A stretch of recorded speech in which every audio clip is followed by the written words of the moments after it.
जब ये सड़क पे नमाज पढ़ते हैं, जब ये सड़क पे नमाज पढ़ते हैं तो कोई ऐसा भी तो हो सकता है कि हम मंदिर जा रहे हैं। जब हमारे टकराने से तुमको प्रॉब्लम हो रही है, तुम सड़क पे नमाज पढ़ रहे हो, तो हमको भी तो प्रॉब्लम होती है ना। मस्जिद में या मंदिर में जा रहे हैं, थोड़ी बहुत कुछ वहाँ पे छीटा पाटी हो गई तो आप पवित्र मन से निकले हैं, थोड़ा बहुत प्लस माइनस हो गया, आपकी पवित्रता कोई भंग नहीं कर सकता, किसी की हिमाकत नहीं है। मैं ये कहना चाहता था कि जैसे एक तो मैंने कहा कि भैया, मैंने जहाँ तक मेरा आदमी है कि 98-99% मुसलमान जो है 2-4-5% ही घर से नहा के मस्जिद में जाते होंगे, बाकी तो सब वर्किंग हैं, वर्किंग से अपना काम मतलब लंच में अपना चले गए।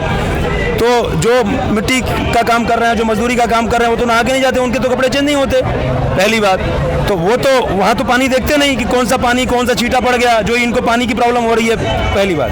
दूसरी बात क्या है कि मैंने कहा कि मन मैला नहीं होना चाहिए। अब मैं बताऊं, हमारे यहाँ शाम को 3-4 बजे जो होली की बात होती है, तो सुबह भी देवताओं को राख चढ़ाते हैं, जो होलिका दहन होती है। उसके बाद शाम को गांव के जो भी देवी देवता होते हैं उनको धार चढ़ाती हैं, महिलाएं जा करके पूजा करती हैं। अब चूंकि वयस्क को पता होली का टाइम खत्म हो गया, 3 बज गया, बच्चे जो है, बच्चे तो भैया उनको कोई रोक नहीं सकता, वो नहाने के बाद भी खेलेंगे। अब पहले चुप रहिए भाई,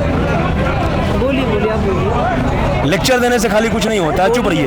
आप 5 मिनट बोले तो मैं एकदम शांत होकर चुप रहा, आप बीच में टोकेंगे। दिस एक अच्छा वक्ता बनने के लिए अच्छा श्रोता बनना बहुत जरूरी है। आप 5 मिनट सुनिए, डायलॉग नहीं है ये, this is not a good habit. I'm just listening you very carefully. नहीं, आप लिसनिंग यू, बट आप डिस्टर्ब कर रहे हैं ना। लिसनिंग का मतलब धैर्य रख करके लिसनिंग सुनिए। आप ऐसे ऐसे बार बार करेंगे, you are disturbing me, you are not in the habit of listening. मैं ये कह रहा हूँ, आप बार बार डिस्टर्ब करें, मैं खत्म कर, नहीं मैं मेरी बात सुन लीजिए। मैंने ये कहा कि जैसे मान लीजिए कि 3 बजे मोटी मोटा 2:30-4 बजे के बीच और औरतें जाती हैं देवताओं को अपना जल चढ़ाने, दार चढ़ाने, पूजा पाठ करने। अब मान लीजिए, मैंने बहुत बार देखा है कि बच्चे फिर भी नहीं मानते हैं, नहाने के बाद वे भी होली खेलते हैं।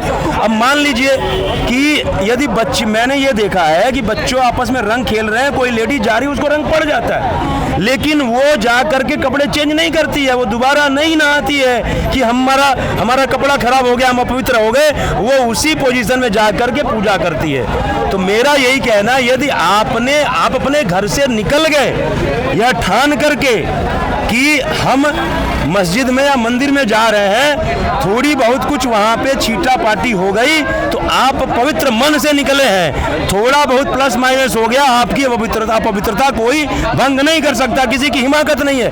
क्योंकि सर ने कहा है, तो यदि क्या कोई मुस्लिम भाई हिंदू भाई से ये कहता है कि नहीं तुम्हें जबरदस्ती, तुम्हें रमजान के जुम्मे के दिन तुम्हें नमाज पढ़ना ही पढ़ना है, क्या वो कभी जबरदस्ती ऐसे कहते हैं? हिंदू भाई भी तो नहीं कह रहा तुम होली खेलो, वो कहने नहीं, लेकिन कहीं ना कहीं अगर छीटा पड़ रहा है जानबूझ के। मैं छोटा उदाहरण दे रहा हूँ, जब ये सड़क पे नमाज पढ़ते हैं, जब ये सड़क पे नमाज पढ़ते हैं तो कोई ऐसा भी तो हो सकता है कि हम मंदिर जा रहे हैं। जब हमारे टकराने से तुमको प्रॉब्लम हो रही है, तुम सड़क पे नमाज पढ़ रहे हो, तो हमको भी तो प्रॉब्लम होती है ना।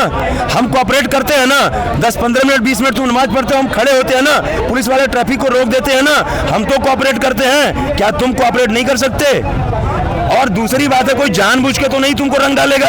ये कह रहा है कि बाई द वे किसी लड़का ने किसी लड़के को गुब्बारा मारा, तुम्हें पड़ गया, तो तुम्हें दिक्कत नहीं होनी चाहिए।